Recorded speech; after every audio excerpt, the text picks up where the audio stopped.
12 F-35 destruidos en una sola noche no es un fallo, es una advertencia que cambia el equilibrio del poder mundial.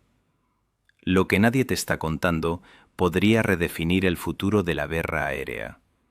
Si quieres entender la verdad antes que los demás, suscríbete ahora, deja tu like y comparte este análisis, porque lo que viene, nadie lo va a explicar así. He pasado décadas dentro de la maquinaria militar estadounidense. Conozco cómo se entrena, conozco cómo se equipa y, lo que es más importante, conozco cómo falla. Lo ocurrido en los cielos de Oriente Medio en las últimas 48 horas no debería sorprender a nadie que haya observado este conflicto con rigor y sin ilusiones. No es un accidente ni una anomalía. Es una confirmación fría, precisa en términos operativos y devastadora desde una perspectiva estratégica de algo que durante años se ha negado a reconocer: los límites reales de un sistema inflado por su propia narrativa institucional. 12 cazas F-35 israelíes han sido destruidos. No dañados, no desviados, eliminados. Derribados por misiles tierra-aire integrados en una arquitectura de defensa aérea diseñada y suministrada por Irán. Un sistema que durante años fue descartado por los analistas occidentales como incapaz de amenazar aeronaves de quinta generación. Hablamos del avión de combate más caro jamás producido en serie, el mismo que Estados Unidos ha vendido a aliados clave: Israel, Japón, Corea del Sur, Polonia, entre otros, bajo la promesa explícita de que su tecnología furtiva, su fusión de sensores y sus capacidades de guerra electrónica lo hacían prácticamente invulnerable frente a amenazas regionales. Esa promesa fue puesta a prueba y falló. Los misiles respondieron a esa narrativa en cuestión de minutos, sobre espacio aéreo libanés, sirio y en las rutas de aproximación al norte de Israel. Allí, donde durante años la aviación israelí operó con una libertad casi absoluta, se encontró con un entorno completamente distinto. Un espacio de combate preparado con paciencia, precisión y una comprensión profunda de sus patrones operativos. Desde una perspectiva profesional, resulta difícil no reconocer la eficacia de esa preparación, pero también es imposible ignorar lo que implica. 12 aeronaves, 12 tripulaciones, décadas de experiencia acumulada, conocimiento operativo clasificado imposible de reemplazar, todo ello perdido en una sola noche de operaciones. Un golpe que redefine el equilibrio del poder aéreo en la región. Y mientras tanto, en Washington, la reacción ha sido la habitual cuando la realidad desafía el discurso oficial: silencio. Un silencio calculado, medido, institucional. No es la ausencia de información, es la gestión deliberada de la información. Y ese silencio no es casual, es una señal. Porque lo ocurrido no encaja en la narrativa que durante años ha sostenido decisiones estratégicas, inversiones multimillonarias y compromisos con aliados. Hoy, ese relato ha sido cuestionado por hechos. Y los hechos, a diferencia de los discursos, no se pueden reinterpretar indefinidamente. Esta noche, lo que está en juego no es solo un incidente militar, es la credibilidad de toda una arquitectura estratégica construida durante décadas. Por eso, hay preguntas que deben plantearse con claridad, preguntas que ni Washington ni Tel Aviv están respondiendo públicamente. Primero, ¿cómo es posible que un sistema de defensa aérea considerado inferior haya sido capaz de superar las capacidades furtivas, electrónicas y de conciencia situacional del F-35, un programa que ha costado más de $400 mil millones?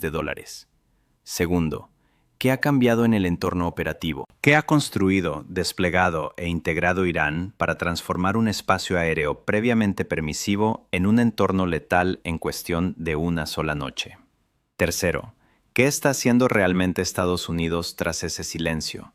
Porque no se trata de cautela diplomática, se trata de una pausa estratégica mientras se evalúa un fallo de gran magnitud.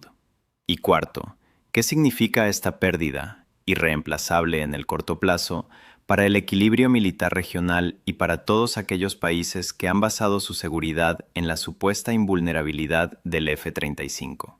Estas no son preguntas técnicas, son preguntas políticas, porque afectan directamente a la credibilidad de las decisiones tomadas, a la confianza de los aliados y a la percepción global del poder militar estadounidense.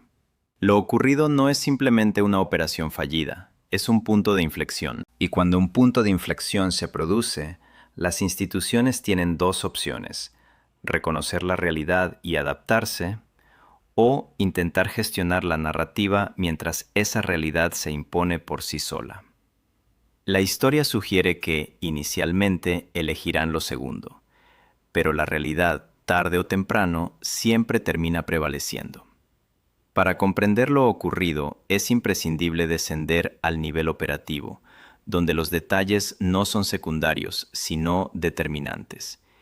Y es precisamente en esos detalles donde la narrativa oficial probablemente intentará introducir ambigüedad. Los paquetes de ataque israelíes que ingresaron en la zona de combate lo hicieron siguiendo perfiles de misión que, durante años, habían demostrado ser eficaces.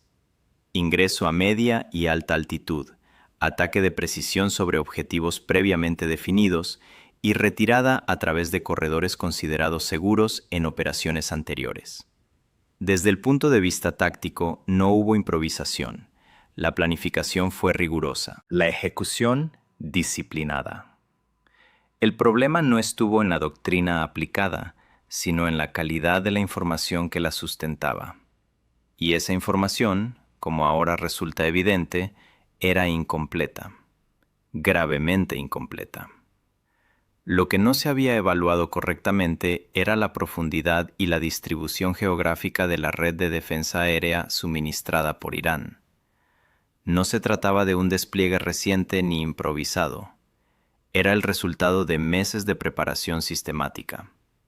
Durante ese tiempo, equipos técnicos iraníes, asesores del Cuerpo de la Guardia Revolucionaria Islámica y operadores aliados trabajaron en la construcción de un sistema integrado, multicapa, diseñado específicamente para contrarrestar los patrones operativos que la aviación israelí había consolidado a lo largo de años de éxito repetido. Y aquí emerge un principio fundamental que a menudo se subestima. La repetición, en entornos de combate avanzados, se convierte en vulnerabilidad. Cuando un adversario puede observar de forma consistente rutas de ingreso, altitudes, tiempos y formaciones, deja de enfrentarse a una fuerza impredecible y comienza a construir un modelo. Un modelo que con el tiempo se transforma en una solución de ataque. Eso es exactamente lo que ocurrió. Las baterías que participaron en la operación no reaccionaron de forma improvisada ante objetivos detectados en tiempo real. Ejecutaron secuencias de ataque previamente diseñadas contra trayectorias anticipadas. Las soluciones de disparo no se generaron desde cero en el momento del contacto. Eran el resultado de cálculos previos, simulaciones y validaciones realizadas durante meses. Es importante subrayar otro punto. No hubo un lanzamiento masivo simultáneo. La respuesta fue escalonada, coordinada y distribuida en múltiples posiciones dentro de la red defensiva. Esta disposición obligó a los aviones israelíes a atravesar sucesivas capas de amenaza, en lugar de enfrentarse a un único punto de riesgo que pudiera evitarse o neutralizarse. El efecto operativo fue inmediato. A medida que los primeros elementos de la formación comenzaron a sufrir impactos, la cohesión táctica se deterioró rápidamente. La presión simultánea desde diferentes vectores complicó la gestión de amenazas y redujo la eficacia de las contramedidas electrónicas. Sistemas diseñados para responder a amenazas individuales se vieron superados por un entorno coordinado que explotaba precisamente las limitaciones de esas respuestas. El resultado final fue la pérdida de 12 aeronaves a lo largo de una secuencia de enfrentamientos, no en un único evento catastrófico. Y aquí conviene hacer una observación relevante. Esa cifra no representa necesariamente el máximo potencial del sistema defensivo, sino el punto en el que el mando israelí tomó la decisión correcta, aunque tardía, de abortar la misión y retirar los activos restantes. Desde un punto de vista profesional, fue una decisión adecuada, pero llegó demasiado tarde para evitar pérdidas significativas. La distribución de los restos, dispersos en múltiples ubicaciones, confirma una realidad incómoda. No se trató de un fallo puntual ni de un sistema aislado. Fue el resultado de una red integrada, diseñada para negar acceso aéreo precisamente en los escenarios donde antes se asumía superioridad. Y esto nos lleva a una conclusión clave. Lo más relevante no es el número de aeronaves perdidas, sino la naturaleza sistemática de esas pérdidas. No fue un accidente. No fue una excepción. Fue una demostración. Una demostración de que el adversario no solo comprendía las capacidades del F-35, sino también sus patrones de empleo, sus limitaciones operativas y la forma de explotarlas en un entorno real.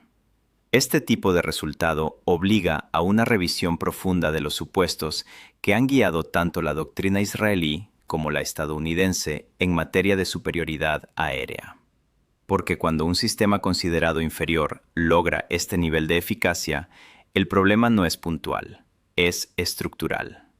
Y los problemas estructurales no se corrigen con ajustes menores, exigen replanteamientos de fondo.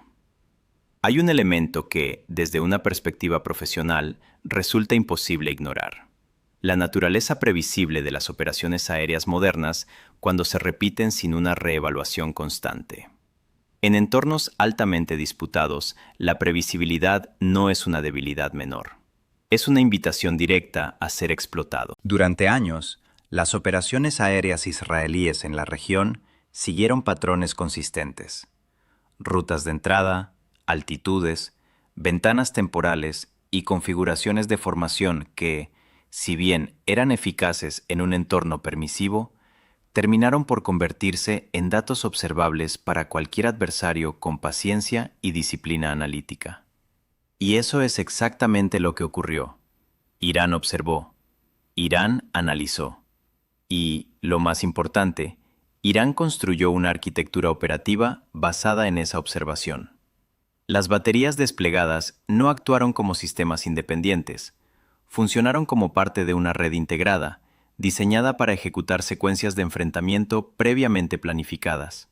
Esto cambia completamente la naturaleza del combate aéreo.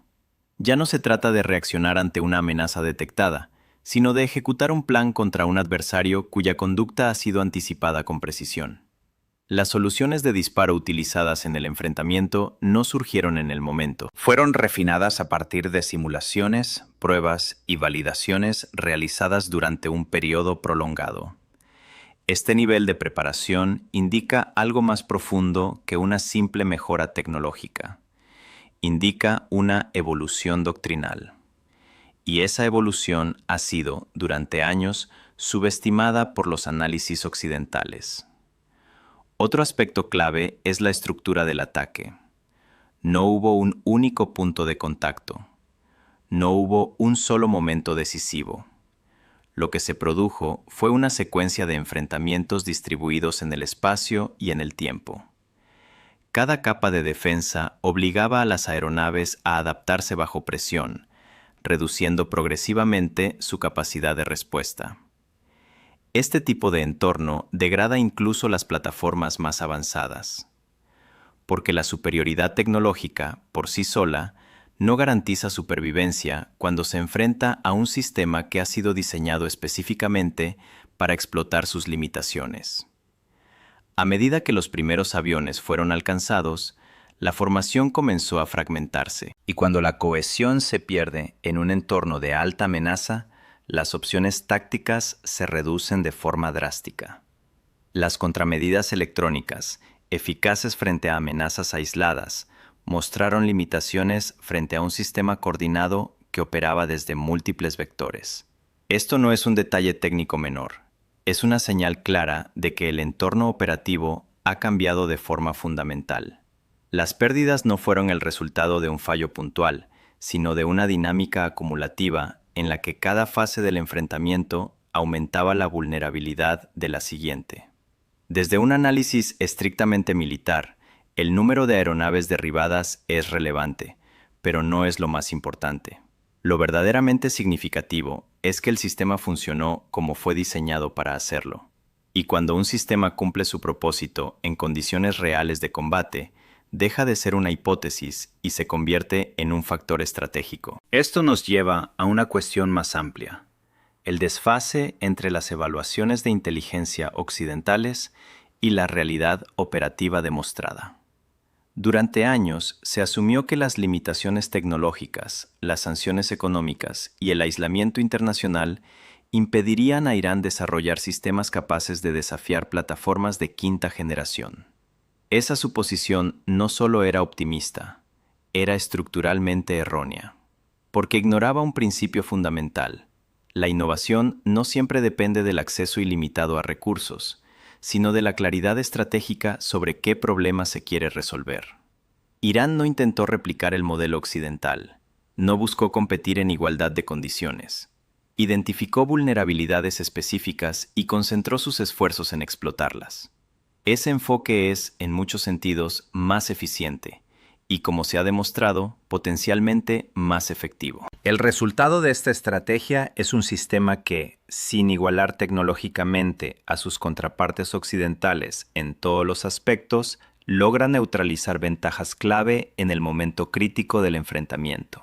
Y esto plantea un desafío directo a los supuestos sobre los que se ha construido la doctrina de superioridad aérea durante décadas. Porque si esas ventajas pueden ser degradadas o neutralizadas de forma sistemática, entonces dejan de ser garantías y pasan a ser variables. Y en el ámbito militar, las variables introducen incertidumbre. Y la incertidumbre, en combate, es sinónimo de riesgo. El silencio de Washington merece un análisis en sí mismo. No se trata de falta de información, tampoco de prudencia diplomática convencional. Es un silencio calculado, resultado de un proceso interno que reconoce la magnitud del problema y, al mismo tiempo, evalúa las consecuencias de admitirlo públicamente.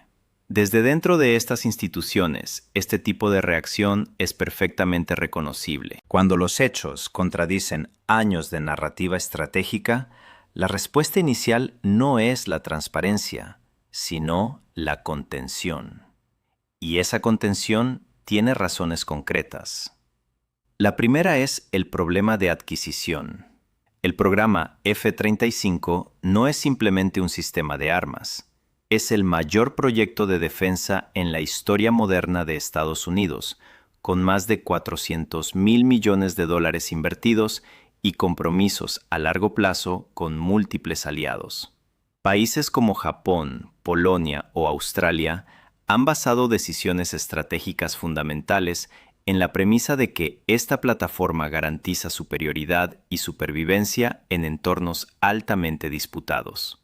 Reconocer públicamente que un sistema de defensa aérea considerado inferior ha logrado destruir múltiples unidades en condiciones reales de combate no es solo un problema técnico, es un problema político de primer orden. Significa cuestionar decisiones ya tomadas, inversiones ya realizadas y promesas ya emitidas. Y eso tiene consecuencias directas en parlamentos, gobiernos y estructuras de defensa en todo el mundo. La segunda razón es aún más delicada: la credibilidad de la disuasión.